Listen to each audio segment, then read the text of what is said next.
Here comes the money. You're now listening to the Gambling with Gold podcast with Jason Gold. Presented by Champions Round. Welcome to the Gambling with Gold podcast. My name is Jason Gold, and as always, I am joined by my buddy from the Action Network, Dan Titus. Dan, this is officially a new name of a podcast. Welcome to DGen State University. And you know what we do at DGen State University? We spray cash, baby. Let's go! Yeah. Money making Mitch over here. I love it. Got the gun and everything. Let's get it. It's real cash too, baby. All right, so it's Thursday. This is our weekly Thursday gambling podcast where we go through our NBA games and our college basketball locks. Let's start off here with the two NBA games on the slate tonight. Not a whole lot of games, but two very good games. We have the Nets taking on the 76ers, which obviously everybody has been waiting to see ever since the trade went down at the trade deadline between the Sixers and the Nets, with Simmons going to the Nets and Harden going to the Sixers. And then the late night game, the Warriors are at the Nuggets. So let's start off with the Nets and 76ers. Spread currently at BetMGM plus 4.5. Total sitting at 234.5. According to Action Network, 53% of the bets, 65% of the money is on the 76ers. 40% of the bets, 51% of the money is on the under, which is interesting because this total opened at 222.5. It has been bet up to 234.5. So what are the main storylines in this game, and kind of where are you looking to place your money on this one? Yeah, I had to jump on this one early in terms of that over or the game total. It was that as you just mentioned, opened at 222.5. I grabbed that at 223 as soon as I could, because just if you look at the way that the Sixers have been playing with Joel Embiid and James Harden, they're going to the free throw line so many times and so frequently that it's just putting points on the board. Both these guys are over 80% from the line.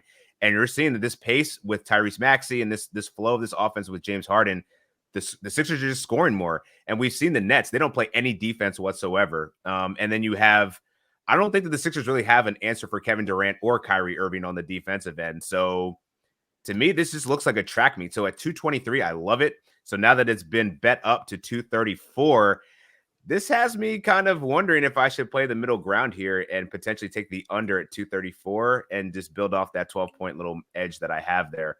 But yeah, it's going to continue to rise. I think we could see it get as high as 235. So I'd probably be comfortable taking the under there. All right, so under at 235. Any idea on the side here? I mean, interesting game, obviously. Durant came back. He looks good. Irving obviously had an incredible game a couple days ago. But Harden and Embiid have just been absolute monsters playing together, which I guess we should have expected. What's kind of your thought on the plus 4.5 right now? I feel like the Nets could cover the point. It's just something about Kevin Durant. This is obviously this motivational game. Like, I'm wondering about the dynamics of how is Kevin Durant going to feel about the fact that James Harden pretty much just quit on their squad, right? Ben Simmons isn't there, so they're going to do some little quick tribute to him. Hopefully it's 2 minutes. They boo the shit out of him, and then are they actually doing? They're really doing a tribute to Ben Simmons? I think they're going to do like a small little thing for him. So, so the energy in the building, to me, I think this is going to be the most electric the Wells Fargo Center's been in a really long time. But I think that there's an added bonus of like Kevin Durant being super pissed off at James Harden that he could just go off enough that it's like they could cover 5 points. And I'm never overly excited about betting on the Sixers, much like shout out to my Hokies. They got a great victory last night, but I never bet on them because every time I bet on them in close games, they always fucking blow it for me. So I'll probably stay away from the total, but if I had the lean, I think the Sixers are a better team right now. LaMarcus Aldridge has had a history of playing very well against Joel Embiid. I think like if you look at the numbers, he's actually like the second best performing big against Joel Embiid in the course of his career. He's out. So this means Joel Embiid's just going to torch freaking Andre Drummond. He used to just dominate him every time he was in the Pistons. So between Joel Embiid, Tyrese Maxey, James Harden, and the lack of defense on the net side, I lean towards the Sixers at 4.5. But I think this is going to be a track meet, so I'd rather just play with the game total here. Sounds like I'm going to be parlaying the Sixers with a bunch of these college basketball bets we're going to talk about in a second. What do you think about the money line in this one? So money line minus 200, not individually, but like as a piece in like a round robin or a parlay. You're loving in a round robin, yeah. Because I not supposed to bet parlays, but Okay. You're not supposed to bet parlays and round robins, but still. Right. All right. So let's get to some player props here. The only one that I have circled right now that I bet is Tobias Harris under 15.5 points. Saw that in a couple different places. I think I saw that on your FanSure account. He's not really playing well right now. I think that Max is taking away a lot of his offense. He's clearly at the fourth or fifth wheel on that point. And I just don't see him scoring that much tonight or being that involved. Yeah, I think that was one of the ones that stuck out to me because I think the market's still trying to adjust to him being this fourth option on the Sixers offense. And surprisingly, he's gone over this line in 69% of his games this season. But that's obviously factoring in way past performance and not the recency that you need to see is that he is not a factor of this offense. He's a catch and shoot guy now. He doesn't even like to do that. So he's going to have his hands full probably guarding Kevin Durant along with Matisse Thybulle, but I think they're going to probably put Thybulle more on Kyrie Irving to try to disrupt him just because he's longer. I think they're going to probably focus Tobias on the defensive end today.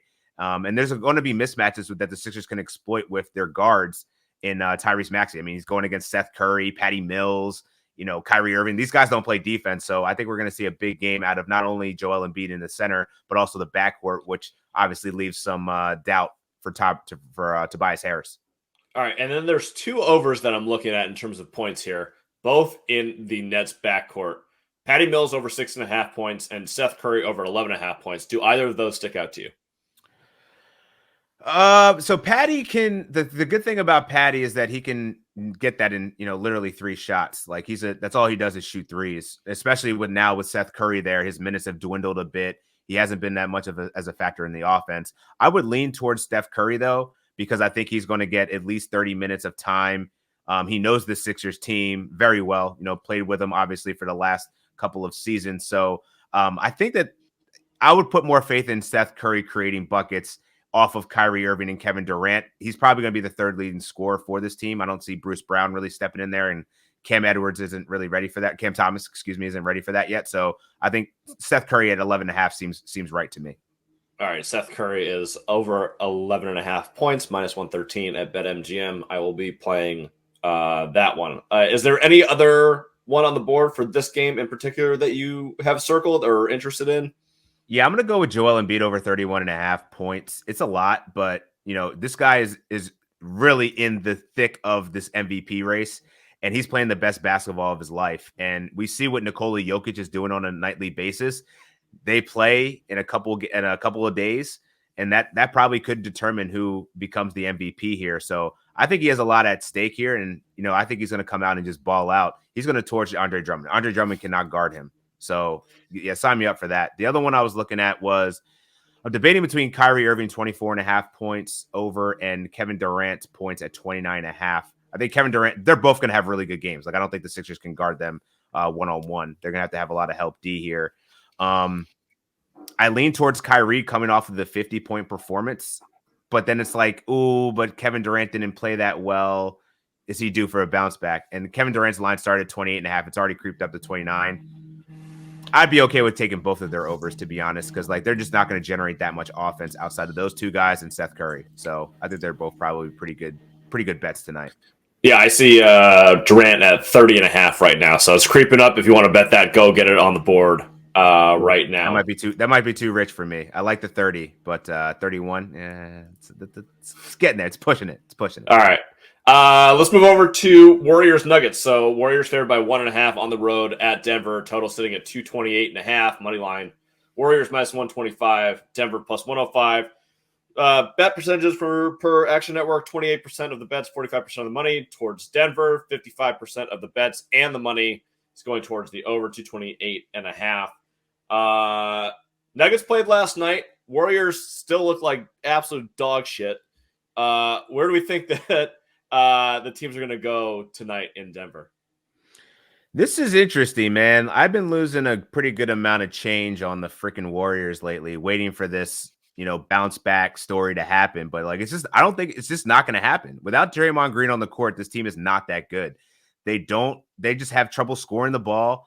We've seen Steph Curry having one of the worst shooting slumps of his career right now. And Klay Thompson, like he came alive in the fourth quarter of their last game, but he struggled from the field. I think he finished like 9 for 23. So these are the two guys that are generating the offense. Jordan Poole has been revelation over the last 4 games, but this Denver team, despite being on a back-to-back and playing 4 games in 5 nights, I think it's like, or 3 games in 5 nights. I'm pretty sure that this Denver team is better. Like they're just they've been playing more consistently. They're 10-1 over their last 11 games. They're 7-1 post All-Star break. And Jokic, much like Joel Embiid, is right in the thick of this MVP conversation. He's the best player on the court. Who's going to stop Nikola Jokic on the Warriors? What, James Wiseman? James Wiseman that's ramping up in Santa Cruz right now? Not happening. Kevon Looney, good luck, bro. Is he not like, so look up his age. How old do you think Kevon Looney is? I mean, he looks like he's 97, but I think he's like 20, 25 maybe. Yeah, you're right. But I forgot you're a college guy, so you probably remember him when he was. I remember him at UCLA. Yeah. He's trash. He's 26. The guy literally looks like he's 97 years old. But even when he's on the court, the way he moves, he just looks like such a fucking old. Yeah, he's an ogre. But either way, this line opened up at 4 points to the Nuggets. I wish I grabbed it there. I took him at 2.5 because I still feel like even though this is a really tight line, I think that the Nuggets are the better team despite playing on a short night, back to back. But they are at home.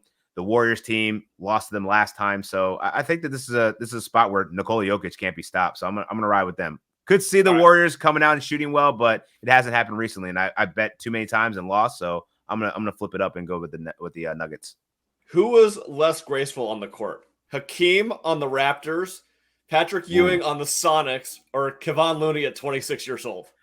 I thought you were gonna say Ewing on the Magic, but you went to the Sonics, so I gotta go Ewing on the Sonics, man. Because I honestly don't even remember what that was like. Like I was playing a lot of video games at that time, and I've seen people even rock the 33 jerseys on the Magic, but never an Ewing on the Sonics. So it's got to be that one. All right. Player props. Player props for this game that I am looking at. The only one that I've made thus far is actually 2. Nikola Jokic under 1.5 3-pointers. He basically just hasn't hit any because he hasn't had to, because he's dominating and shooting 95% in the paint. And I don't know. Yesterday he had 38, 18, and 9. I think he had 1 3-pointer, maybe 0. It doesn't matter. Like he's a boss. I don't think he's going to need to shoot threes. He's not shooting that many anyways right now. And then I'm going to keep betting this until it dies. The Splash Brother got to get hot at some point. So Klay Thompson over 2.5 threes minus 114 at BetMGM. I'm just going to keep doing it. I dig it. I'm going to go with Nikola Jokic over 27. I think it actually moved up to 27.5 points. I'll take that. I think he's going to dominate. The other one I kind of like as a dark horse here is Monty Morris over 13.5 points. He's been doing this with ease. He cleared it last night, and I think that this Warriors backcourt is not that big. I mean, you got Steph Curry and you got Jordan Poole. These guys aren't like huge defensive stoppers here, and Monty Morris is a baller. So he's getting a lot of the minutes at the point guard position. We saw Austin Rivers get upwards of 20, and then Campazzo also got in there a little bit, but they were shorthanded with Will Barton being out. And if Barton isn't going to play tonight, which I don't know, I think he's still on the injury report. I think this is going to be a good bet for him to be potentially the second or third leading scorer for the Nuggets today. So I like that a lot. Yeah, I want to go Steph's 3-pointers, man. It's juicy, but he's just not hitting them at a consistent rate. Another guy that's actually been looking really good, Moses Moody, 10.5. I'm kind of interested in that, man. He's been getting a lot of confidence, and he looks like he's the real deal. So the Warriors definitely lucked up in extending their future with Kuminga and Moody there. But that's another one on my end. So Moody's at 10.5, minus 117 to the over. What else do we have on the board here? Monty Morris, 13.5, minus 107 to the over, minus 122 to the under on that one. Interesting stuff. Interesting. Steph is at over 3.5 3-pointers made. I don't know. I'm going to bet the Klay one. Yeah, but I feel better about Klay only because Steph has had to do more things to get open. I feel like people are just fading to his playing to the arc, whereas Klay he can get a couple ball reversals. He's launching, right? Like, I feel like the volume is going to be there for Clay in this scenario. Like, who are you going to shine on? It's definitely going to be trying to attempt to stop Steph Curry. So I could definitely see him getting more assists here and trying to find his other splash player, get him hot. All right. I'll go through all of my college basketball bets, close out the podcast like that. First of all, 7-6 Selection Sunday contest. That is up right now. Tons of spots open. Basically, you go out 7 picks, 6 options. We'll give you odds on all of them. And our questions for this week are like, who's going to be the top overall seed? What seed is Texas going to be in the tournament? What seed is Michigan going to be in the tournament? Stuff like that. Interesting, fun, easy, free. We're going to give away some prizes for it, so go download the Champions Round app and play 7-6 with us right now. And Goldilocks. I have a Google Doc that I created that has all of my bets and all of my tracking system for college basketball. That is available right now. It is full DGen, and yeah, go have fun with it. I feel like this is the inauguration to DGen State University right now. You are now getting access, the privilege to see this man at his work. I think it's awesome that you're going to put all your stuff out there for the people to see, man. It's going to be they're going to see what a true DGen is here. But I like your early card, man. I do like it. They're basically getting a good glimpse into how my brain operates, which is a fucking scary place to be. So good luck. Enjoy. Don't spend too much time on it. But yeah, hopefully we get you some locks in here. My card for today, I already hit one bet. We're 1-0. Toledo under 146.5. That was a win. George Mason's going on right now. I have 3 bets on that game. George Mason -5. The over 130. That's dead, by the way, if you're watching live. George Mason over second half, 67.5. I don't know how that's doing because I haven't checked, but they scored 41 points in the first half, so that's usually not a good start. Bets for the rest of the day. My best bet today, if I had to do what I would call a megalodon play, my massive hammer. Cal State Bakersfield +7. The megalodon today is Bakersfield +7. My megalodon yesterday was Prairie View A&M. +1. Fucking Prairie View, man, with these goddamn turnovers. What are you doing? They collapsed, but they hit the first half, which was my megalodon, so that was good. Okay. And then Delaware State +17, which covered also. So yeah, full DGen. We're deep in the weeds right now. My bets for the rest of the day: Bakersfield +7, Marquette -3. That's a fade on Creighton more than it is a buy on Marquette. Nevada +6.5, which is basically an Action Network play. If you go to their pro report, basically all across the board, all the sharps are on that, and the number hadn't moved too much yet. So that was one. Utah State at +4 was another one like that, and Virginia Tech money line, which I know that you'll enjoy, -125. That's on the board too. I'll sweat with you, man. After last night, can they do it again, man? I don't know. We'll see. Hopefully they ride a little bit of. They're going to ride a little hot momentum. I mean, you hit a 3 like that. It goes one of 2 ways. Either you're going to get blown up by 20 or you're going to come in hot. So we'll see. Let's see what else is on the board. Eastern Washington under 154.5. This is a play on neutral court under 150s, which is usually a good bet that hits at like 58%. So go ahead and play that one. George Washington under 150 is also a play on that. Other bets that I have on the board: Rhode Island +6, UTEP +2.5. Stephen F. Austin -2, and UC Irvine +3. That's all I got. I'll tweet out the rest of them. I'm monitoring this Syracuse Duke game right now. It's insane. Syracuse game is tied with 13 minutes left. Also, this Butler Providence one is interesting too. So a lot of bets on the board, a lot of games. Today and tomorrow are like 2 of the best college basketball days of the entire year. So go be DGens. Go spray all your money all around. Go get yourself a money gun. And let's have some fun for the next week and a half. I love it. Yeah, definitely watch these games tonight too, man. It's going to be 2 great showdowns, 2 of the best players on the slate. And then we got definitely some drama in Philly brewing. So it's going to be great night of basketball all around. All right. So from us at DGen State University, good luck with all of your bets this week. And we'll talk to you later. See ya. Peace.